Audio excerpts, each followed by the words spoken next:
BJP ప్రభుత్వం చేస్తున్న ప్రయత్నాలు పరిణామాలు చూస్తుంటే ఈ దేశంలో మైనార్టీలకు రక్షణ లేదు అని క్లియర్గా అర్థమవుతుంది.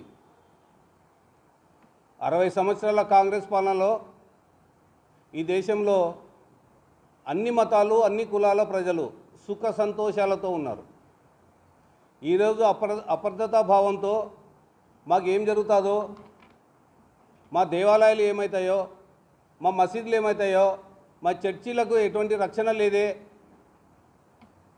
దీని వెనుక ప్రజలందరూ ఆలోచన చేసే విధంగా వాళ్ళ మైండ్ని డైవర్ట్ చేసే డైవర్షన్ పాలిటిక్స్ చేస్తూ ఉన్నారు. ఈరోజు ఇది గమనించిన తర్వాత కాంగ్రెస్ పార్టీ నుంచి పెద్ద ఎత్తున నిరసనలు చేపట్టిన తర్వాత కూడా ముస్లిం సోదరుల మధ్యలోనే కూటమి ప్రభుత్వం కొంతమంది ముస్లిమ్స్తో వక్ఫ్ బోర్డు బిల్లుకి